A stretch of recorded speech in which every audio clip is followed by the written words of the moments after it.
আজকে আমরা মুসলমান বটে, কিন্তু আমাদের গায়ের উপরে আমাদের উপরে কালার নাই। আমরা উম্মত বটে, কিন্তু আমাদের কাছে আজকে মুহাম্মদুর রাসূলুল্লাহ সাল্লাল্লাহু আলাইহি ওয়াসাল্লামের ঘ্রাণ নাই, ঘ্রাণ, কালারও নাই, ঘ্রাণও নাই। এই জন্যই আমরা আজকে সারা দুনিয়ার ভিতরে সবচেয়ে বেশি নির্যাতিত। মুসলমানের কাছে যদি রং থাকতো ইসলামের, আর মুহাম্মদুর রাসূলুল্লাহ সাল্লাল্লাহু আলাইহি ওয়াসাল্লামের ঘ্রাণ থাকতো, ঘ্রাণ। সত্য এটাই। আমি দুই একটা দেখাই, তাইলে হয়তো আমার কথাটা বুঝে আসবে। আইয়ুবী সব পৌঁছতে দেরি, আমি ছাড়তে দেরি করব না, কেননা আমি তো প্রতি মাসে একবার সুবহানীঘাট আসি। আল্লাহ যদি সুস্থ রাখে, সবল রাখে, রিজিক রাখে, শাহজালাল রহমতুল্লাহ আলাইহির ভূমির যদি টান থাকে, তাইলে আমি প্রতি মাসে একবার সুবহানীঘাটে আসবই। এটা আমার নিয়ত আছে। বাকি আল্লাহ যদি কবুল করেন, বাকি যারা বৎসরে এক আধবার আসে, আইয়ুবী সব পাও রাখতে দেরি, আমি ছাড়তে দেরি করব না। কিন্তু আমি একটু বুঝাইতে চাইতেছি যে আল্লাহ রসুলের সাল্লাল্লাহু আলাইহি ওয়াসাল্লামের ঘ্রাণটা কিরকম। বহুত বড় একজন তাবেঈ ছিলেন, তাবেঈ। মদিনা মুনাব্বরার ইমামও ছিলেন আসেম রহমতুল্লাহ আলাইহি, বহুত বড় তাবেঈ ছিলেন। মসজিদে নববীর ইমাম ছিলেন। উনি যখন মাগরিব এশা ফজর পড়াইতেন, তো পুরা মসজিদে নববী সুঘ্রাণে মোহিত হয়ে যেত, যেন ঢেউ খেলতে থাকতো, ঢেউ। শুধু মসজিদ না, মসজিদের বাহির পর্যন্ত ছড়ায়া যেতেন। উনি যখন বয়ান করতেন, তো তুফানের মতো সুঘ্রাণ ওনার মুখ দিয়া বাহির হইতে থাকতো। বাচ্চাদেরকে যখন পড়াইতেন, তখনও সুঘ্রাণ বাহির হইতো। তো সবাই মিলে একদিন ওনাকে যাইতা ধরছেন যে আসেম রহমতুল্লাহ আলাই, আপনার মুখ দিয়া এই সুঘ্রাণ বাহির হয় কোত্থেকে? তো সবাই মুসল্লিরা যখন জোর করছে, তো উনি বলতেছিল, বলার তো ছিল না, ইচ্ছা কখনো ছিল না, তোমরা বাধ্য করতেছো, এই জন্য বলতেছি। বলল যে আমি একদিন ঘুমায়াছিলাম, ওনার কেরাত খুব সুন্দর ছিল। তো আল্লাহ রসুল সাল্লাল্লাহু আলাইহি ওয়াসাল্লাম শাইখাইনকে নিয়ে আসছেন, সঙ্গে নিয়ে আসছেন। শাইখাইন ছিলেন আবু বকর আর ওমর রাদিয়াল্লাহু তাআলা আনহু, দুইজনকে সঙ্গে নিয়ে আমার কাছে আসছেন। আর বলছে, আসেন, তোমার কোরআন পড়া খুব সুন্দর, আমাদেরকে একটু কোরআন শোনাও না। তো আমি বললাম, যেমন হাদিসে বলা আছে যে ইয়া রাসূলুল্লাহ, কোরআন তো আপনার উপরে নাজেল হয়েছে, আপনাকে কোরআন শোনাবো। বলছে, আসেন শোনাও। বললেন যে আমি আল্লাহ রসুলকে কোরআন শুনাইলাম। তা আল্লাহ রসুল যখন শুনানি শেষ হইল, তো বললেন, আসেন জিব্বা বাহির করো। তা আমি জিব্বা বাহির করলাম। স্বপ্নের ভিতরে আল্লাহ রসুল নিজের লোয়াব মুবারক, অথবা বলতে পারেন থুতু মুবারক, আমার জিব্বায় লাগায় দিছেন। ওই দিন থেকে আমি মুখ খুললে তুফানের মতো সুঘ্রাণ বাহির হয়। আচ্ছা, স্বপ্নে পাওয়া লোয়াব, এটার যদি এরকম ঘ্রাণ হইতে পারে, মৃত্যু পর্যন্ত ওনার এই দশা ছিল, উনি মুখ খুললেই সুঘ্রাণ বাহির হইতেন। তাইলে যদি লোয়াব মুবারকে এরকম সুঘ্রাণ হয়, তাইলে আল্লাহর রসুলের আদর্শে কিরকম সুঘ্রাণ হবে? একটু ভাবেন না। যুবকদেরকে বলতেছি, একটু ভাবো না। সারা জীবনই তো চুল কাটতে শুরু করলা তোমরা নেটে দেখা। আজকে একটু ভাবো, চুল নেটে দেখা কাটো, আমার কোনো আপত্তি নেই, কিন্তু একটু ভাবতে তো পারো যে আল্লাহ রসুলের স্বপ্নে পাওয়া থুতুতে যদি এই ঘ্রাণ হইতে পারে, তাহলে আদর্শে কিরকম ঘ্রাণ। এটার জন্যই আমি বলতে শুরু করছি, আমার কথার শুরু ছিল এটা, যে আজকে আমরা মুসলমান বটে, কিন্তু আমাদের উপরে ইসলামের কালার নাই। ইসলামের কালার যদি থাকতো, তাহলে মুসলমান আজকে 200 কোটি হওয়া সত্ত্বেও এত নির্যাতিত হওয়ার কোনো সুযোগ ছিল না। 200 কোটি মুসলমান বর্তমানে দুনিয়াতে, 200 কোটি মুসলমান নির্যাতিত হয়তো হয় কি করে? আজকে তো সারা দুনিয়ার মুসলমান নির্যাতিত, কোনো এরকম জায়গা নাই যে জায়গার মুসলমান নির্যাতিত না। কোনো মুসলমান বলতে পারবে না যে আমি নির্যাতিত না। আমরা নির্যাতিত, কারণ এটাই কারণ যে ইসলামের রং আমাদের উপরে নাই, আমাদের গায়ে ইসলামের রং নাই, আমাদের জীবনে ইসলামের রং নাই, অথচ আমরা 200 কোটি। সিলেটের মানুষ আমার কথা মাইনা নিবে, স্বীকার করবে, দুনিয়ার 70% 70% সম্পদ মুসলমানদের কাছে। 70% সম্পদ মুসলমানদের কাছে, 30% আল্লাহ অন্যদেরকে দিছেন, কিন্তু 70% সম্পদ দুনিয়ার মুসলমানদের পায়ের নিচে। তারপরও মুসলমান নির্যাতিত কেন? একটু ভাবেন, আজকে ভাবতে হবে, তাইলে সমাধান পাবো, নাইলে খালি চিল্লাইতেই থাকবো, কোনো কাজ হবে না। আর কত শত বছর চিল্লাবো? শুধু চিল্লাইতেই থাকবো আর আবেদনই করতে থাকবো, আবেদন। কিন্তু আল্লাহ আমাদের দিকে তাকাবে না, এটাই সত্য। আমরা কিন্তু প্রতিদিন আল্লাহর কাছে আবেদন করি, 32 বার আমরা প্রতিদিন আল্লাহর কাছে আবেদন করি, আল্লাহ ইহুদি নাসারার হাত থেকে আমাদেরকে বাঁচান, গায়রিল মাগদুবি আলাইহিম ওয়ালাদ-দাল্লিন। এটার সাদা মাঠা তর্জমা এটাই দাঁড়ায় যে আল্লাহ ইহুদি নাসারার হাত থেকে আমাদেরকে বাঁচান। আমরা ডেলি 32 বার আবেদন করতে থাকবো, কিন্তু আল্লাহ আমাদের দিকে তাকাবে না। কেননা এটাও আল্লাহর ঘোষণা আছে, সাকাতাত মিন আইনিল্লাহ, একদিন আসবে তোমরা আমার রহমতের দৃষ্টি থেকে দূরে সরে যাবে, পড়া যাবে। কেননা তোমাদের কাছে ইসলামের রং থাকবে না, রং। আজকে আমাদের কাছে ইসলামের রং নাই। 200 কোটি আমরা, 70% সম্পদ আমাদের কাছে।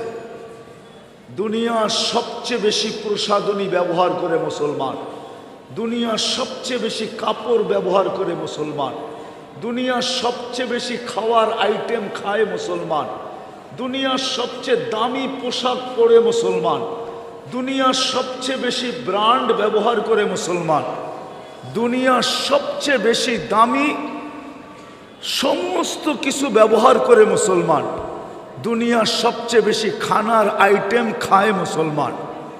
সব দিক দিয়ে মুসলমান দুনিয়ায় সবচেয়ে বেশি, কিন্তু তারপরও নির্যাতিত।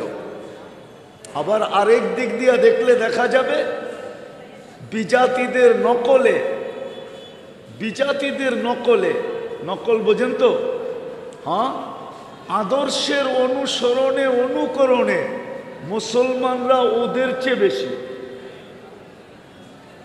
ওদের চেয়ে বেশি।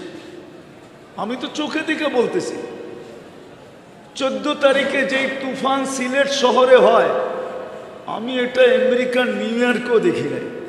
আমি 14 তারিখে নিউ ইয়র্কে ছিলাম। যুবকরা বলছে, আপনারা বোঝেন নাই, হয়তো এরা সাড়া দিতেছে না, এমনি মুস্কি মুস্কি হাসতেছে। ফেব্রুয়ারির 14 তারিখে সিলেট শহরে ফুল নিয়ে যেই তুফান হয়, কারাকারি হয়, এটা আমি আমেরিকাতেও দেখি নাই যে এরকম কারাকারি হয়। ওদের তো ফুলের খবরই থাকে না, একজন আরেকজনের লগে দেখা হইলো, হয়তো গালে একটু গাল লাগাইলো আর ইংলিশে বইলা দিল ইউ আর মাই হানি, তুই আমার মধু, বা শেষ। কিন্তু বাংলাদেশে যেরকম ফুল নিয়ে কারাকারি হয়, বলুক এইখানে লন্ডনে এরকম কারাকারি হয় কিনা ফুল নিয়ে যতটুক সিলেটে হয়, বলুক লন্ডন আলারা, বলুক। আমি তো আমেরিকা তো দেখছি 14 তারিখ, অস্ট্রেলিয়াও দেখছি 14 তারিখ, অস্ট্রেলিয়াও তো এরকম হয় না। 31st নাইটে সিলেটে শহরে যতটুকু হয়, আমি তো নিউ ইয়র্কে এতটুকু হইতে দেখি নাই।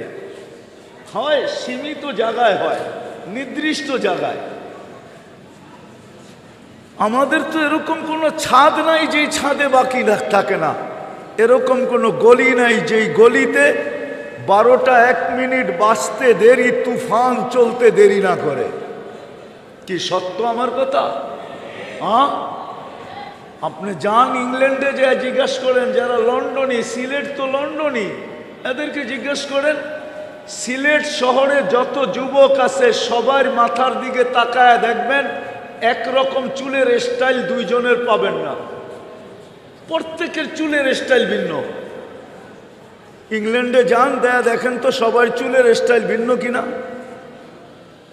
এরা তো দিনের পর দিন, মাসের পর মাস, সপ্তাহের পর সপ্তাহ, ঘন্টার পর ঘন্টা চুলের স্টাইল নেটের ভিতরে দেখতে থাকে। এমবির পরে এমবি, জিবির পরে জিবি খরচ হইতে থাকে। ওর মন মতো যতক্ষণ পর্যন্ত না হয় ততক্ষণ পর্যন্ত স্ক্রিনশট নেয় না। একদিকে তো এমবির পয়সা গেল, নেটের পয়সা, আর যখন সেলুনে নিয়ে যায় তো সেলুনওয়ালা ডিজাইন দেখা তারপরে চুল কাটার দাম বলে। সাধারণ চুল কাটতে তো সিলেটে 100 টাকা লাগে, আর বেশি তো না। কোনো যুবক বলুক স্ক্রিনশট নিয়ে যাওয়ার পরে 100 টাকায় চুল কেটে আসতে পারে কিনা। ও তো নেটে, ও তো দেখে তারপরে বলে 300, 400, 500। ঈদের সিজন হলে তো 1000 টাকা বলে, 1000-এর কমে কাটা যাবে না। কিন্তু যুবকরা কি বলে? টাকার প্রশ্ন না, ডিজাইনের প্রশ্ন। ডিজাইন হইতে হবে, টাকার প্রশ্ন না। টাকা দরকার হলে মা বাবার গলায় পাড়া দিয়া বাহির করে নিয়ে আসবো, কিন্তু ডিজাইন হওয়া চাই। সত্য তো? সত্য তো? তাহলে ইসলামের রং আমাদের ভিতরে হইল তো হইল কোত্থেকা? ইসলাম তো চুল কাটার স্টাইল বলছে না, বলে নাই। ইসলাম তো স্টাইলের চুল কাটা বলছে, কিভাবে চুল কাটতে হবে। তো আমি যেটা বুঝাইতেছিলাম যে আমরা মুসলমান বটে, কিন্তু আজকে ইসলামের রং আমাদের উপরে নাই, যার কারণে সব কিছু থাকা সত্ত্বেও মুসলমান আজকে দুনিয়াতে সবচেয়ে বেশি নির্যাতিত। আর যেই কথাটা বললাম যে আমরা ওদের রঙে ওদের চেয়েও বেশি রঙিন, যখন ওদের চেয়েও আমরা বেশি ওদের রঙে রঙিন, মাঝে মাঝে আমরা দেখি তো, এমন না তো চোখ বন্ধ করে রাস্তায় হাঁটি না, দুনিয়া ঘুরতে থাকি তো, কখনো কখনো এয়ারপোর্টে দেখি, কখনো কখনো প্লেনে দেখি, কখনো কখনো বিভিন্ন জায়গায় দেখি মুসলমানদের সাজগোজ দেখা মাঝে মাঝে বিজাতিরা পর্যন্ত ঠোঁট কামড়াইতে থাকে, ঠোঁট কামড়াইতে। হুজুররা বলে না, মাঝে মাঝে শয়তানও আমাদের শয়তানি দেখা বলে, কোরআনও আছে, শয়তান মাঝে মাঝে মানুষের শয়তানি দেখা বলে ইন্নী বারিউম মিনকা ইন্নী আখাফুল্লাহ রাব্বাল আলামিন, যে আমিও তো তোর মতো শয়তান হইতে পারলাম না, আমি তোর কাছ থেকে হাত জোর পানা চাই। মাঝে মাঝে ওরাও ঠোঁট কামড়াইতে থাকে, যে এরা তো আমাদেরকে ফেল করে দিছে, আমরাও তো এদের মতো ডিজাইনে সাজতে পারি না, এরা তো আমাদের চেয়ে অ্যাক্সেস, আমাদেরকে অতিক্রম করে ফেলছে। ইংলিশ তো ভালো বুঝি না, কিন্তু কিছু তো বুঝি। মাঝে মাঝে দেখি যে ওরা পাশে বসে একজন আরেকজনকে বলতে থাকে যে মুসলমানকে দেখ, সে নাকি মুসলিম, দেখ ওর স্বাস্থ্য আমাদেরকে পিছিয়ে করে দিছে। মাঝে মাঝে এই কানে শোনা যায়, বিভিন্ন এয়ারপোর্টে বসলে, ওয়েটিং রুমে বসলে মাঝে মাঝে ওদের মুখের ভাষা ধ্বনি আমাদের কানে বাইসা আসে যে দেখ মুসলমান, এ তো আমাদের চেয়েও আগে চলে গেছে। তাই বইলা যে ওরা আমাদেরকে বুকে লাগাবে, আমি বিরোধিতা করতেছি না। আমার বুকে যে ব্যথা নাই এমন না, আমার বুকেও ব্যথা আছে। আপনি মিডিয়ায় ফিলিস্তিন দেখছেন, চোখে ফিলিস্তিন দেখেন নাই। আমি আজ থেকে 15 বছর আগে চোখে ফিলিস্তিন দেখা আসছি, শুধু দেখি নাই, ফিলিস্তিনের জমিনে চোখের পানির ফোঁটা পর্যন্ত আছে। আপনারা বুঝবেন না, ওলামাদের মজমা থাকলে বলতাম আর কি, শুধু আরবিটা বলবো, তর্জমা বলবো না। ওয়াইলুল আরাব মিন শাররিন কদ ইকতারাব। বসনিয়া আপনারা চোখে দেখেন না, মিডিয়ায় দেখছেন, আমি দেখছি বসনিয়া। তো যেটা বুঝাইতেছিলাম, আজকে আমরা মুসলমান বটে, আমাদের ভিতরে ইসলামের রং নাই। ইসলামের রং আমাদের ভিতরে নাই। আমি নিয়ে যাব, ইসলামের রং হইলে কি হতো ওটাও একটু দেখাবো, যে ইসলামের রং যদি আমাদের ভিতরে থাকতো তাইলে হতো কি, আমাদের বুঝার বিষয়। কিন্তু নাইলে এই ছোট জীবনটা কেটে যাবে, এই ছোট জীবনটা অতিবাহিত হয়ে যাবে। টেকনোলজি এখন পর্যন্ত ডাক্তারদের কাছে আসে নাই, বিজ্ঞানের কাছে টেকনোলজি আসে নাই যে বিজ্ঞান আমাদের জীবনের গতিটাকে রোধ করে দিবে, আমাদের জীবনটাকে পাওয়ার ব্যাংকে ঢুকায়া সুরক্ষিত করবে। এই প্রযুক্তি এখনো আসে নাই, আর আমার বিশ্বাস কোনোদিন আসবে না। এটা দ্রুত গতিতে কাটতেছে, আরো দ্রুত গতিতে কাটবে। নাইলে হাদিসে এই কথা কোনোদিন আসতো না, হাদিসে কোনোদিন এই কথা আসতো না যে দিন অতিবাহিত হবে ঘন্টার মতো, সপ্তাহ অতিবাহিত হবে দিনের মতো, মাস অতিবাহিত হবে সপ্তাহের মতো, বৎসর অতিবাহিত হবে মাসের মতো। বিজ্ঞান এই কথা স্বীকারোক্তি দিয়া ফেলছে যে দুনিয়ার ঘুরা এটাই বুঝাইতে চাইতেছে, বিজ্ঞান স্বীকারোক্তি দিতেছে বর্তমানে। ভাই কমাও, আওয়াজ কমাও, আমারও তো স্পিকার আছে। আসলে লাউড স্পিকারওয়ালা ভাবে কি জানেন, কেননা কনসাল্টে আওয়াজ দরকার। কি দরকার? কনসাল্ট বোঝেন? হ্যাঁ, ডিজে পার্টিতে আওয়াজ দরকার, কেননা ওইখানে মানুষ মাথার কান দিয়া শোনে।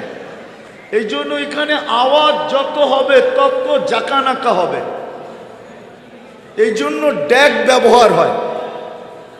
আর ওয়াজের ভিতরে আওয়াজ কম, যত বেশি দিলের কান লাগবে, যত বেশি দিলের কান লাগবে তত বেশি এটা দিলের ভিতরে গাঁথবে। এই জন্য বিদায় হজে ১৬ লক্ষ সাহাবা ছিলেন, কিন্তু এক সাহাবী বলতে পারবে না যে আমি আল্লাহর রসুলের ভাষণ শুনি নাই, কেননা ওইখানে দিলের কানে শুনছেন। এইখানে আওয়াজের সাথে সম্পর্ক না, কনসাল্টে আওয়াজ লাগবে, ওইখানে আওয়াজের সাথে সম্পর্ক। আমাদের লাউড আলারা, এই মাইকালারা মনে করে ওয়াজে আওয়াজ লাগবে। আরে আমারও তো স্পিকার আছে, ঠিক না? কি বলেন না? নাই, আওয়াজ কমায় দেই, দিলের কানকে এইদিকে দেই। যেটা বুঝাইতেছিলাম হারায় গেছি, বিলকুল বিলকুল হারায় গেছি। আজকে আমাদের ভিতরে ইসলামের রং নাই, ইসলামের রং আমাদের ভিতরে নাই, যার কারণে আজকে মুসলমান নির্যাতিত। যদি রং থাকতো তাহলে রব্বে কাবার কসম মুসলমান নির্যাতিত হতো না, মুসলমান নির্যাতিত হতো না। একটা কথা মনে রাখি, গাইথা রাখি দিলের ভিতরে, দিলের ভিতরে গাইথা রাখি। এই জন্য আমরা যখন বিদেশে যাই দেখি, আমেরিকাতে, কানাডাতে, ইউরোপে, অস্ট্রেলিয়ায়, জাপানে, উন্নত বিশ্বে আমরা কিছু মানুষকে এরকম পাই যাদেরকে দেখলে আমাদেরও চক্ষু কপালে ওঠে, চক্ষু কপালে ওঠে। যে যাদেরকে আমরা বাংলাদেশে থাকতে চিনতাম অথবা পরিচয় পরিচিতি ছিল, এদেরকে যখন যায় আমেরিকাতে দিনদার দেখি, অস্ট্রেলিয়াতে দিনদার দেখি, ইউরোপে দিনদার দেখি, তো আমাদের চক্ষু কপালে ওঠে। আমি এই শাটডাউনের কথা বলতেছি, শাটডাউনের কথা। আমি আমেরিকায় একটা বাড়িতে গেছি, আমার বয়ান ছিল মস্তুরাতের ভিতরে। বয়ান শেখ এয়ারপোর্টে যাব আটলান্টায়। তো আমি যখন বয়ান শেষ করে গাড়ির দিকে দৌড়াইতেছিলাম যে আমাকে প্লেন ধরতে হবে,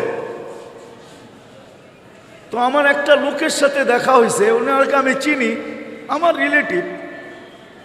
তা আমি ওনাকে বললাম, আপনি এই ঘরে কি করেন, এইখানে কেন আসছেন? তো বলছে, এটা আমার বোনের ঘর। তো আমার বিশ্বাস করেন, আকাশ যেন মাথার উপরে ভাঙ্গা পড়ছে। কারণ আমরা ছোটবেলা যখন এই ফ্যামিলিকে দেখছি, আমার ছোটবেলায়, তখন ইউরোপ ফেল ছিল। এই মেয়েরা এরকম উশৃঙ্খল চলতো যেটা ভাষায় বর্ণনা করা যায় না, যে কেমন উশৃঙ্খল চলতো। উয়ারিতে থাকতো, তখন ছোটবেলায় উয়ারি ছিল ঢাকার সবচেয়ে দামি এলাকা। তো আমি বললাম যে আপনার বোন?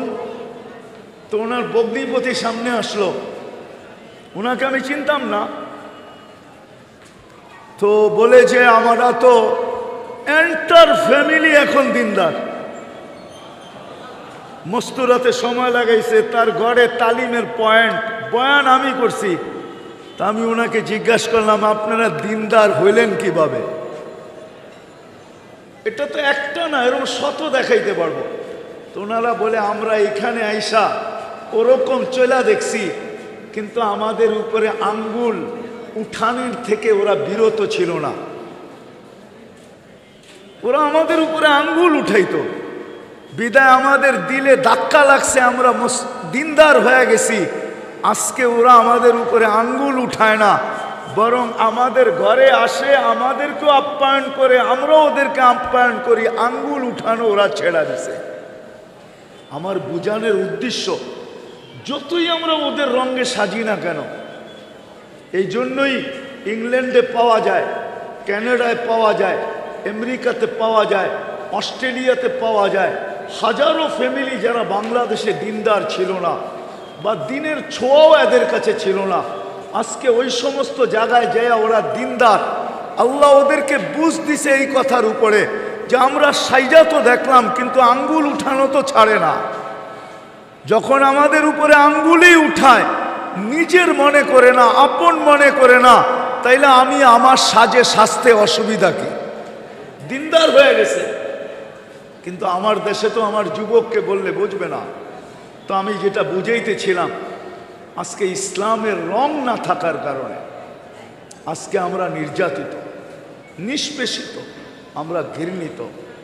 এক তো আমাদের কাছে ইসলামের রং নাই, দ্বিতীয় হলো মুহাম্মদুর রাসূলুল্লাহ সাল্লাল্লাহু আলাইহি ওয়াসাল্লামের ঘ্রাণ নাই। আজকে আমাদের কাছে ওনার ঘ্রাণ নাই। একটু আগেই আমি দেখাইলাম, স্বপ্নে পাওয়া থুতুর ঘ্রাণ যদি এরকম হতে পারে, তাহলে আদর্শের ঘ্রাণ কিরকম হবে? আজকে মুহাম্মদুর রাসূলুল্লাহ সাল্লাল্লাহু আলাইহি ওয়াসাল্লামের আদর্শ আমাদের কাছে নাই, যার কারণে আমরা 32 বার আবেদন করি তো বটে, কিন্তু আল্লাহ বলে তুমি আবেদন করলে হবে তো হবে কি, তোমার ভিতরে তো রঙও নাই, ঘ্রাণও নাই, আমি তোমাকে সাহায্য করি তো করি কি করে? নাইলে একটা সময় তো ছিল, একজন সাহায্য চাইতে দেরি, আকাশ থেকে ফেরেশতা নামতে দেরি করে নাই। বেশি দূরে যেতে হবে না, এই মাদ্রাসায় হায়াতুস সাহাবা রাখা আছে, কেউ উঠায় পড়া দেখুক। ইবনে ওমর রাদিয়াল্লাহু তাআলা আনহু বলতেছেন, যে কোনো এক যুদ্ধে আমরা বিপর্যয়ের শিকার ছিলাম। রুমি 1 লক্ষ ছিল, আমরা 8,000 ছিলাম। আমরা সবাই ভাবতেছিলাম যে কবর মনে হয় আজকে এখানেই হবে, কিন্তু আমার পাশে একজন জীর্ণ শীর্ণ, ছিঁড়া ফাটা কাপড় পরনেওয়ালা, ক্ষুধায় কাতর ছিল, সে উপরের দিকে তাকায়া ক্ষীণ আওয়াজে আল্লাহকে চিৎকার দিয়া বলতেছিল, উম্মা ইয়া রব্বা মুহাম্মদ উনসুর উম্মতা মুহাম্মদ, হে রব্বে মুহাম্মদ, উম্মতে মুহাম্মদের সাহায্যের কি সময় আসে নাই? বলে সে বলতে দেরি। ইবনে ওমর বলেন, আমি দেখলাম আকাশটা ফাটতে দেরি হলো না। অশ্বারোহী ঘোড়ায় চড়া দ্রুত গতিতে আমাদের দিকে বাড়তে দেরি করলো না।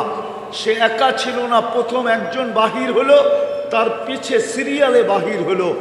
কয়েক সেকেন্ডের ভিতরে প্রথম ব্যক্তি আমাদের মাথার উপরে চলে আসলো, আর একটা চিৎকার দিয়া বলল, আবশিরিয়া উম্মতা মুহাম্মদ যা নুসরা রব্বা মুহাম্মদ, ও উম্মতে মুহাম্মদি, আল্লাহর সাহায্য তোমাদের মাথার উপরে চলে আসছে। আজকে 3 মাসের উপরে হতে চলছে। ফিলিস্তিনের যে অবস্থা 3 মাসের উপরে হতে চলছে। এক একটা চিত্র দেখলে চোখের পানি ধরে রাখা যায় না। এক একটা বাচ্চার আগতি দেখলে, মিনতি দেখলে, পরিস্থিতি দেখলে, আহত অবস্থা দেখলে, হায় হায় ধরে রাখা যায় না। এক একটা লাশ দেখলে 3 মাসের উপরে চোখের পানি কার না জড়তেছে? বুকের ভিতরে ব্যথা কোন মুসলমানের না আছে? কোন মাদ্রাসা মসজিদ এরকম আছে যেখানে দোয়া না হয়? কিন্তু 3 মাসের উপরে সাহায্যের লক্ষণ তো এখনো দেখতেছি না। কিন্তু হবে সাহায্য, এটা মানি। দের হইতে পারে কিন্তু অন্ধকার নাই, এটাও স্বীকার করি। কিন্তু আজকে যেই নির্যাতন চলতেছে, উচিত তো ছিল আমরা ডেলি 32 বার আল্লাহর কাছে আবেদন করি, কিন্তু সাড়া আসে না। তো আসে না কেন? আমার মনে হয় আল্লাহ এটাই বলে যে তোমাদের উপরে তো ইসলামের রং নাই, আমি সাহায্য করি তো করি কি করে? তোমাদের কাছে তো আমার নবীর গ্রাণ নাই, আদর্শ নাই, আমি সাহায্য করি তো করি কি করে? গ্রাণ নিয়ে আসো, আদর্শ নিয়ে আসো, তাইলে তো কোরআনের কথা সত্য হইতে দেরি হবে না। আনতুমুল আলাউনা, তোমাদেরকে আমি উপরে উঠাবো আর কোনোদিন নিচে নামতে দিব না। উলাইকা লাহুমুল আমান, নিরাপত্তার চাদর দিয়ে আমি তোমাদেরকে ডাকবো, এটাই তো আমার অঙ্গীকার। লাহুম রিজকুন কারীম, তোমাদেরকে আমি ক্লান্তিহীন পালবো, এটাই তো আমার অঙ্গীকার। হায়াতান তাইয়্যিবা, তোমাদেরকে আমি সুখের জীবন দিব, এটাই তো আমার অঙ্গীকার ছিল। ইন্নাল ইজ্জাতা লিল্লাহি ওয়া লিরাসূলিহি ওয়া লিল মুমিনিন, ইজ্জতের মালা তোমাদেরকে পরায়া রাখবো। কিন্তু আফসোস তো এইখানে যে তোমরা ইসলামের রং তো নিতে চাও না, সাহায্য তো নিতে চাও, কালার তো নিতে চাও না, কালার তো মাখতে চাও না, রং তো মাখতে চাও না। তোমরা তো সাহায্য নিতে চাও কিন্তু রং তো মাখতে চাও না। আমার বন্ধুর গ্রাম তো নিতে চাও না, সাহায্য তো চাও আমার কাছে। কোরআন যেন আমাকে এটাই বুঝায়, আল্লাহ যেন এটাই বুঝায়। আজকে মেরে দোস্ত যতই চিৎকার দেই না কেন, আজকে মুসলমান নির্যাতিত, নিষ্পেষিত, অবহেলিত, দীক্ষিত, লাঞ্ছিত। এমনকি মুসলমানের পায়ে বেড়ি পড়া, হাতে হাতকড়ি পড়া, গলায় শিকল পড়া, কিচ্ছু করার ক্ষমতা আমাদের কাছে নাই। যতই আমরা চিৎকার দেই না কেন, কিচ্ছু আমাদের কাছে করার মতো নাই। কারণ এটাই, আমি শেষ জায়গায় চলে আসছি, যতদিন পর্যন্ত আমরা তওবা করে না ফিরব। আজকে মাহমুদিয়া মাদ্রাসার সোবানি ঘাট থেকে আপনাদেরকে আমি এতটুকুই বুঝাইতে চাইতেছি, লম্বা আমি করব না। আগেই বলছি আমি প্রতি মাসে আসি। এখনো ওলামায়ে কেরাম সিরিয়ালে আছেন, ওনাদের কথা শুনলেই আপনাদের জন্য আমি মনে করি নতুন নতুন কথা শোনা আসবে। কিন্তু আমি এতটুক বলবো, আসেন আজকে আমরা তওবা করি। যদি তওবা করে না ফিরলাম, তাহলে যেই দিন আজকে দেখতেছি আর চেয়ে কঠিন দিন আমাদেরকে দেখতে হবে। আগেও বলে আসছি, যতই ওদের রঙে রঙ্গি না কেন, ওদের আদর্শে আদর্শবান হই না কেন, ওরা কোনোদিন আপনাকে নিজের মনে করবে না, কোনোদিন আপন মনে করবে না। যদি আপন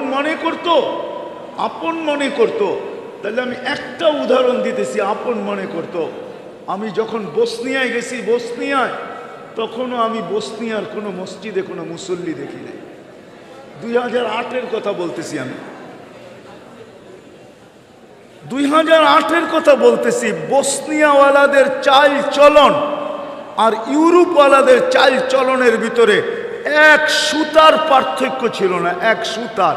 আমি তো চোখে দেখা বলতেছি, বসনিয়ার গলি দেখা বলতেছি, বসনিয়ার মাটি দেখা বলতেছি, মানুষগুলোকে দেখা বলতেছি। এক চুল পরিমাণ পার্থক্য ছিল না, শুধু একটা নাম ছিল, সে মুসলমান। এই নামের উপরে সার্বিয়ালারা গণহত্যা করছে। না পোশাক, না আশাক, না চাইল, না চলন। আমি তো 500-র উপরে মসজিদ পাইছি বসনিয়ায়, যেখানে কোনো মুসল্লি হয় না, কোনো মুসল্লি না। শুক্রবার দিন সামান্য 2-4 জন মুসল্লি আসে, এছাড়া কোনো মুসল্লি আসে না। ও তো নামাজও পড়তো না, ওদের চালচলনও তো ওদের মতো ছিল, শুধু একটা নাম ছিল, নাম মুসলমান।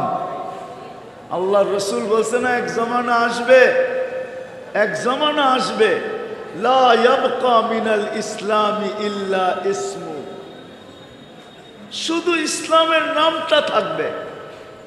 আজকে আমরা নির্যাতিত এই কারণে যে আমাদের কাছে ইসলামের রং নাই। ইসলামের রং যদি থাকতো, রব্বে কাবার কসম আপনারা বলবেন, আমার জাতি বলবে হুজুরদের কাছে তো আছে। হুজুরদের কাছে থাকলে কি হবে? এটা তো উম্মত 1400 বছর আগে জবাব দিয়া গেছেন। আম্মাজান জিজ্ঞাসা করছে, আনুহলিকু ওয়াফিনা সালিহুন, নেক লোকেরা থাকা সত্ত্বেও কি আমরা ধ্বংস হইতে পারি? তো আল্লাহ রসুল বলছে, ইদা কাসুর আল খাবাস, খারাপ লোকের সংখ্যা যখন বেড়া যাবে, সংখ্যায় যখন ওরা বেশি হবে, তখন তোমাদের নেককার লোকদের হাতের ভিতরেও হাত করি আসবে, বিপদের সম্মুখীন হবে, পায়ে বেড়ি আসবে, গলায় ছিকল আসবে, জেল আসবে, জরিমানা আসবে। না আসে নাই? না আসে নাই? না আসতেছে না? না আসবে না? আসবে। শুধু হুজুরকে দিয়া উম্মত না, এটা উম্মত, নারী পুরুষ, শিক্ষিত অশিক্ষিত, ধনী গরিব, এটা একটা উম্মত। উম্মত যতক্ষণ পর্যন্ত ইউটার্ন না নিবে, যতক্ষণ পর্যন্ত ফিরা না আসবে, ইসলামের রঙে যতক্ষণ পর্যন্ত রঙিন না হবে, আল্লাহর রসুলের আদর্শের ঘ্রাণ যতক্ষণ পর্যন্ত শরীরে না ফুটাবে, ততক্ষণ পর্যন্ত নির্যাতিত থাকবে। এই নির্যাতিত থেকে কেউ তাদেরকে বাঁচাইতে পারবে না। আল্লাহ তো বাঁচাবেই না, নাইলে আল্লাহ কেন বলতেন সাকাতাত মিন আইনিল্লাহ, তোমরা আমার চক্ষু থেকে দূরে। আচ্ছা, আল্লাহ তো দূরে হইল, আমাদের নবীজি তাইলে হাদিস আমাকে এই কথা কোনোদিন বলতো না।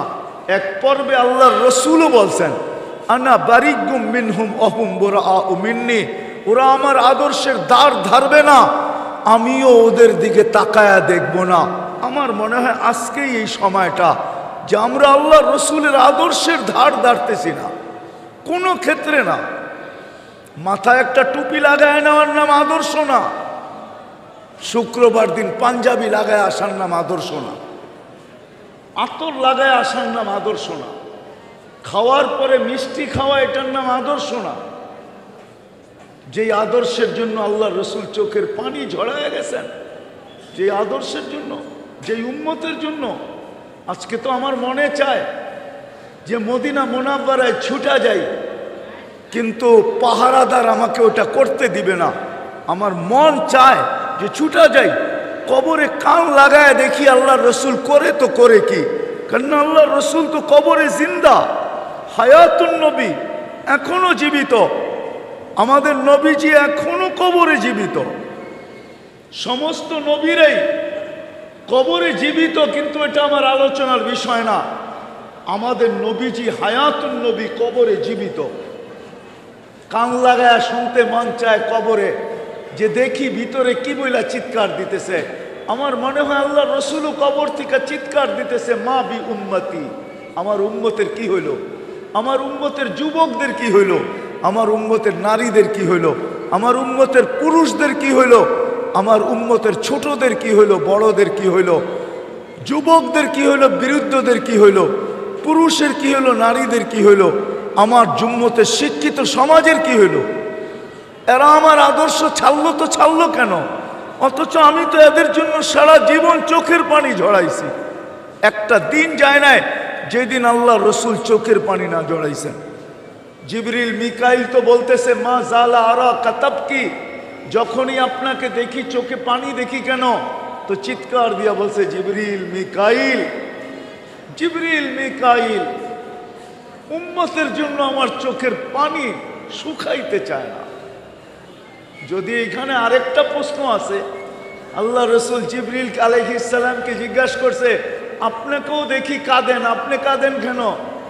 তো বলছে যেদিন থেকে শয়তানকে, যেদিন থেকে দুজক তৈরি করছে ওই দিন থেকে আমার চোখের পানি থামে না। মিকাইলকে জিজ্ঞাসা করছে আপনিও কাঁদেন কেন? কয় যেদিন থেকে শয়তানকে বিতাড়িত করছে ওই দিন থেকে আমার চোখের পানি থামে না। যে আল্লাহ আমাকেও বিতাড়িত করে দেয় কিনা এই ভয়ে। তা আল্লাহ রসুল তো সারা জীবন কাঁদছেন। যেদিন দুনিয়ার থেকে চলে যেতেছেন ওদিনও চোখে পানি ছিল। ওই দিন না, ওই মুহূর্তে যখন রূহ বাহির হবে ওই মুহূর্তে জিবরিল জিজ্ঞাসা করছে আতাবকি ওয়ান্তা ইলা রফিকিল আলা, এখনো কেন কাঁদেন? বলছে কাঁদবো না কেন? আমার পরে আমার উম্মতকে কে দেখা রাখবে, কে বুকে জড়ায়া রাখবে? একটু ভাবেন না। আবুল্লাহ সমরকান্দি রহমতুল্লাহ আলাইহি তো লেখছেন আল্লাহ রসুল যখন কবর থেকে উঠবেন, কিয়ামতের দিন উঠবেন, ওই মুহূর্তে উঠবেন ওয়াহুয়া ইয়াবকি ওয়া ইয়াকুল, উনি কাঁদতে কাঁদতে আর বলতে বলতে উঠবেন জিবরিল যেদিকে তাকাই ধুধু ময়দান, উম্মত তো দেখা যায় না, আমার উম্মত কোথায়? তো জিবরিল আলাইহিস সালাম বলবে মা শাক্কাল আরদা আহাদুন ইল্লা আনতা, আপনি ব্যতীত তো কেউ উঠেই নাই, আপনি প্রথম উঠছেন। বিদায় ধুধু মাঠ দেখবেন না তো দেখবেন কি? আপনি অস্থির হয়েন না, উম্মত এখনো ওঠে নাই, উম্মত তো আপনার চোখের সামনে উঠবে। একটু ভাবেন না। মাকামে মাহমুদে যাবেন কিন্তু বসবেন না। আল্লাহ জানা সত্ত্বেও জিজ্ঞাসা করবে কেন বসবেন না? বলছে যে তিন জায়গায় ছুটতে থাকবে ও বসে তো বসে কি কইরা? বলছে তিন জায়গায় ছুটবেন মানি? বলে উম্মতকে অঙ্গীকার দিয়ে আসছি নিজের হাতে হাউজে কাউসার পান করাবো পিপাসিত উম্মতকে। আমি তো হাউজে কাউসারে দৌড়াবো, ওইখান থেকে মিজানে দৌড়াবো, ওইখান থেকে আমি পুলসেরাতে দৌড়াবো, তিন জায়গায় আমি দৌড়াইতে থাকবো। একবার পানি পান করাবো, আবার পাল্লা যদি সামনে না ঝুঁকে তো আমি হাত উঠাই আপনার কাছে চাইতে থাকবো। আপনি অঙ্গীকার করছেন সাল তুতা সাফি তুসাফা, বিদা আমি প্রতিশ্রুতিগুলা কাজে লাগাবো। আর পুলসেরাতের ওইখানে ছুটবো, উম্মত যদি পার না হইতে পারে তো আমি দুরুদের ঘাটতি দিয়া পার করায় দেব। আজকে ওই নবীর আদর্শের গ্রাণ আমাদের কাছে নাই।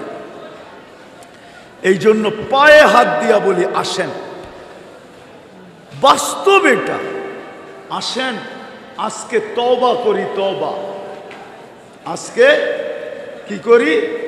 তওবা করি। আজকে আল্লাহ আমাদের কাছ থেকে তওবা চান। তওবা কোরআন আমাদেরকে শিখায় যাহারাল ফাসাদ ফিল বাররি ওয়াল বাহর বিমা কাসাবাত আইদিন নাস। ও মুসলমান উম্মতে মুহাম্মাদি, তোমাদের হাতের কামাই, এটা তোমাদের হাতের কামাই, হাতের তোমাদের হাতের কামাই। বিদায় লিউযিকাহুম বাদাল্লাযী আমিলু লাআল্লাহুম ইয়ারজিউন।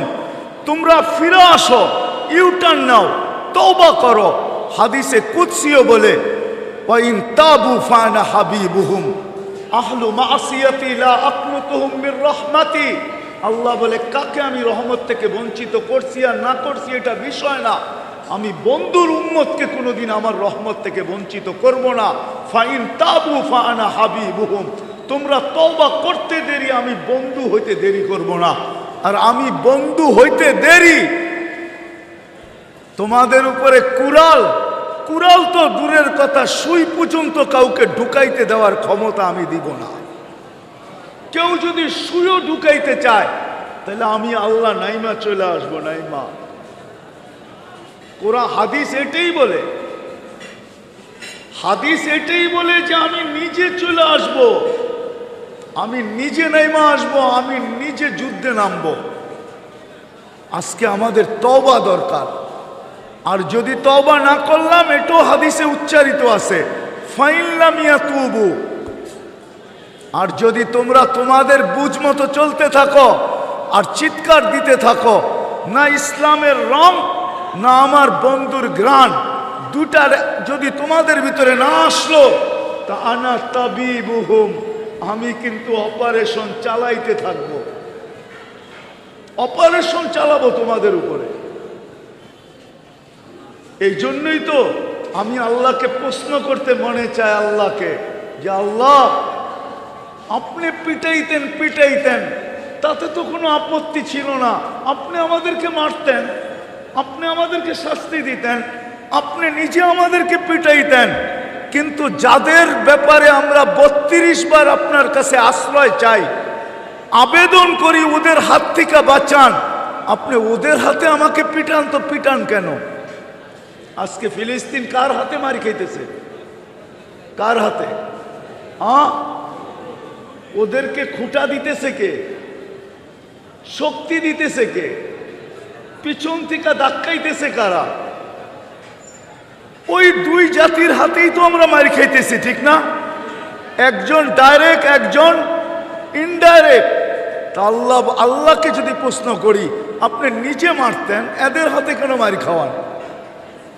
আল্লাহ বলে আমি খাওয়াবো না, তো খাওয়াবো না কেন?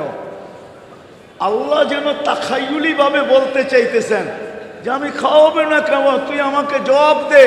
আমি ডেলি 5 বার ডাকি, 50%ও যদি আসতো মসজিদে, তাইলেও তো মনকে বুঝাইতে পারতাম যে 50% আসছে, 50% আসে নাই, বাদ দিলাম 50%কে, 50% দিয়ে কাজ চালায় নেমু। আমি ডাকলেও তো 10% মসজিদে আসে না। বলেন, 5 ওয়াক্ত ডাকলে সিলেটে কি 10% মানুষ মুসল্লি হবে? 5 ওয়াক্ত নামাজি হবে কি? আমার কথায় কোনো যুক্তি নাই। যুক্তিসঙ্গত না অযৌক্তিক? আরে আমার কথা বোঝেন, যুক্তিসঙ্গত না অযৌক্তিক? আল্লাহ বলে 10% আসে, 90% আসে না। তো আমি তোমাদেরকে ওদের হাতে মারি খাওয়াবো না, তো কার হাতে মারি খাওয়াবো? আমি ডাকলে 50% আসতো, 50% আসলেও তো বলতে পারতাম যে অর্ধেক অর্ধেক হইল। এইখানে তো আসে 10%। আজকে সবাই বলে আমি ব্যস্ত, কিন্তু হাদিসে এটাও ছিল, কিতাবে এটাও পাওয়া যায় যে মৌত হইতে দেরি, ধনী আসতে দেরি হবে না। জাল আল ইস্তেগাল, একটা চিৎকার আসবে, চিৎকার।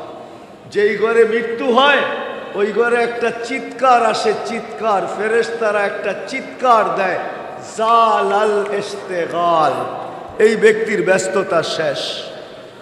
বাকিয়াল ওয়াবাল, সব গাটি রয়ে গেল। বিদায় আল্লাহ যেন তাখাইয়ুলি জবাব দিতেছেন, তাখাইয়ুল ভাবে, খেয়ালি ভাবে, যে 50% যদি আমি ডাকার সাথে সাথে আসতো। আর আল্লাহ তো কোনো এরকম সত্তা না যে আল্লাহ ডিসির থেকে ছোট। কি আল্লাহ কি ডিসির থেকে ছোট? না, মনে হয় আল্লাহ ডিসির থেকে ছোট, কি এসপির থেকে ছোট, কি বলেন, আইজিপির থেকে ছোট, কি বলেন? আল্লাহ ছোট না? নাইলে আসে না কেন? পদস্থ মানুষ তো ফোন করতে দেরি। আজকে যদি সিলেটের কাউকে ডেলি 5 বার দেশের প্রধানমন্ত্রী হ্যালো বলে, ও তো খুশির ঠেলায় লঙ্গি পর্যন্ত ভুলে যাবে না? বলবে না? ও তো খুশির ঠেলায় কি করবে ওই জানে না। হইতে পারে যদি তার চিকন থাকে বেশি, মাথার তার যদি বেশি চিকন থাকে, হইতে পারে লঙ্গি খুইলা মাথায়ও বাঁধতে পারে। আল্লাহ তো ডেলি 5 বার ডাকে। আল্লাহ, সিলেটের মানুষ, শহরের মানুষ আল্লাহ ডাকে। যুবক, আল্লাহ ডাকে 5 বার। কতদিন আর পাও ধরতে থাকবো যুবকদের?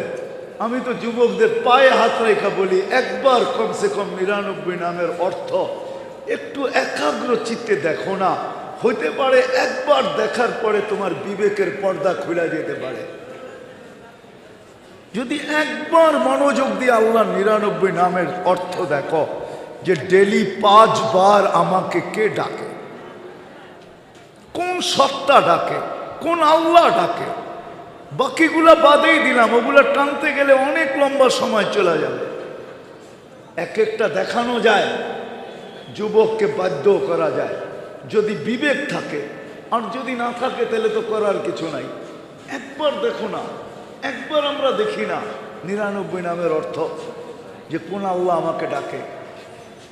বিদায় আজকে মুসলমান যতই চিৎকার দেই না কেন, আজকে মুসলমান নির্যাতিত শুধু 2 কারণে।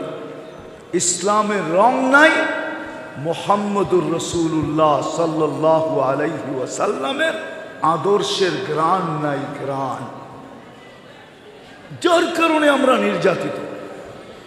কিন্তু হ্যাঁ, যদি উম্মত আজকে তওবা করে ফিরে আসে, যেটা আমি দেখাইলাম, বিদায় আমি সবার কাছে শেষ, যদি কথা বুঝে আসে তাহলে কি তওবা করতে রাজি? হ্যাঁ, কে কে রাজি দেখি? তাইলে হাত নামায়েন না। আল্লাহ কিন্তু প্রথম আকাশে, সামিয়ানা পুরাটা লাগায় নাই, মাথার উপরে সুবহানি কাটালারা দুনো দিক দিয়ে ফাঁক আছে কিন্তু। তাইলে আল্লাহকে বলে দেন যে আল্লাহ অতীত থেকে, মনের থেকে বলতে হবে যে আল্লাহ অতীত থেকে তওবা করলাম, আপনি আমাদের তওবাকে কবুল করেন, নামান।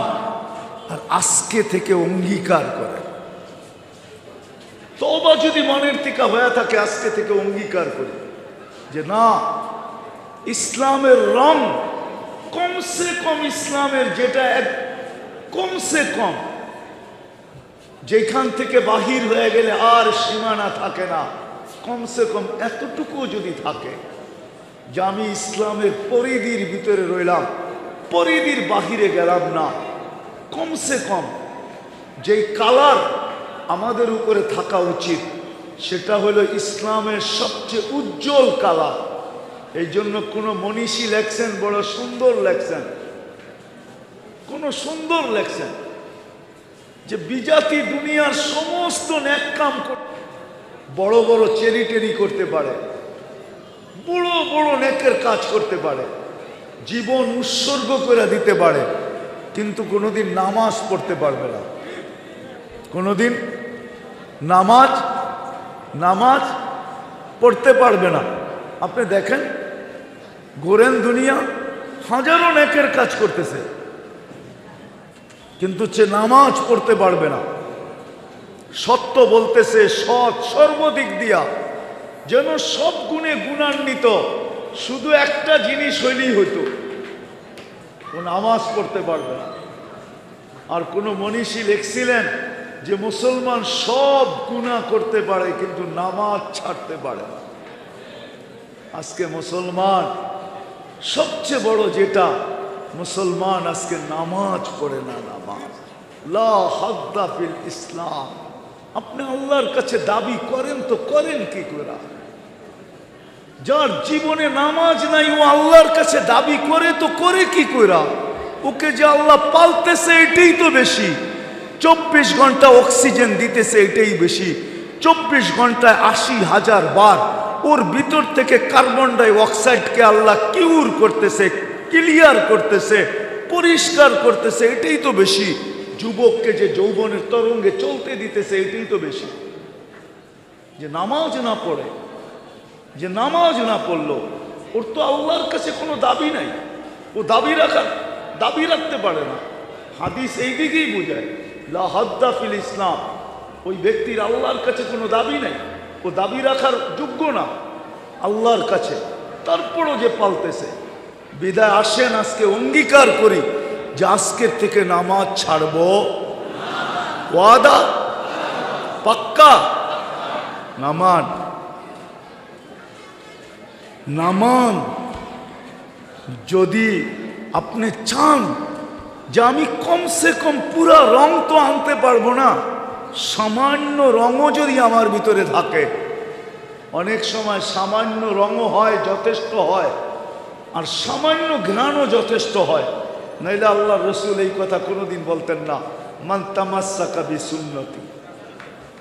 আল্লাহ রসুলের জীবনের গ্রাণ আর ফুল, অগণিত ফুল। আল্লাহ রসুল বলছে একটা সুন্নত যদি অভ্যাস বানাইল, তারপরেও 100 শহীদের মালা আমরা পড়াবো। এরকম ইসলামের যদি সামান্য রঙও আমার ভিতরে থাকতে আমি রাখতে চাই, তাহলে আমাকে 2টা কাজ করতে হবে। নামাজ পড়ার সাথে সাথে 2টা কাজ করতে হবে। একটা হলো আল্লাহওয়ালা হক্কানি আলেম ওলামা আল্লাহওয়ালাদের সাথে আমাকে সংযুক্ত করতে হবে। হক্কানি আলেম আর আল্লাহওয়ালাদের সাথে। আর আরেকটা হলো মসজিদ এবং দ্বীনি মাদারেসের সাথে আমাকে আন্তরিক হইতে হবে। যদি এই 2টা কাম করতে পারি, তাহলে আমার বিশ্বাস। আরো বক্তারা আছে, এখন আর খোলার সময় নাই, নাইলে দেখা যাবে যে ইনশাআল্লাহ একদিন না একদিন আপনার আমার ভিতরে একটু ঘ্রাণ হলেও বাকি থাকবে, একটু কালার হলেও বাকি থাকবে, সব কিছু বিলুপ্ত হবে না ইনশাআল্লাহ। 2টা জিনিস করব। হ্যাঁ, কে কে করবেন? আর সর্বশেষ একটা কথা, আমরা ফিলিস্তিনের পক্ষে ইসরায়েলের বিরুদ্ধে আমরা প্রতিবাদ করতেছি, কান্নাকাটি করতেছি বটে, রক্তক্ষরণ হইতেছে বটে, আরো প্রতিবাদ যুদ্ধ যতদিন থাকে হইতেই থাকবে। কিন্তু আরো 2টা কাম আমাদের করণীয় ছিল। আরো 2টা কাম আমাদের করণীয় ছিল। একটা ছিল আমাদের করণীয় যে প্রতিবাদের সাথে সাথে প্রতি রাত্রে আল্লাহর কাছে অভিযোগ করা, যেটাকে সালাতুল হাজাত বলে। যেদিন থেকে যুদ্ধ শুরু ওই দিন থেকে দরকার ছিল যে প্রতি রাত্রে আমি বা দিনের 24 ঘন্টার যেই কোনো মুহূর্তে আমি 2 রাকাত সালাতুল হাজাত পড়ে আল্লাহর কাছে অভিযোগ করা দরকার ছিল যে আল্লাহ, 7 সমুদ্র 13 নদীর এই পার থেকে আমি প্রতিবাদ করতেছি, আমার রক্তক্ষরণ হইতেছে, বুকের ভিতরে আমি কিছু করতে পারতেছি না। 2 রাকাত দিয়া কিন্তু আপনার কাছে অভিযোগ করলাম। 2 রাকাত সালাতুল হাজাত পড়া দরকার ছিল। যদিও এই মজমায় একজনও পাওয়া যাবে না যে প্রথম দিন থেকে আজ পর্যন্ত কন্টিনিউ ডেলি 2 রাকাত সালাতুল হাজাত ফিলিস্তিনের পক্ষে পড়তেছে, এরকম একজনও পাবো না আমি বলে বিশ্বাস করি। কিন্তু আজকের থেকে নিয়ত করি যে যতদিন যুদ্ধ বন্ধ না হবে বা সমাধান না হবে, কোনো সুষ্ঠু সমাধান না হবে, ততদিন পর্যন্ত আমি ফিলিস্তিনের জন্য 2 রাকাত নামাজ পড়তে থাকবো। কে কে পড়বেন দেখি? পাক্কা? আল্লাহ কবুল করুক।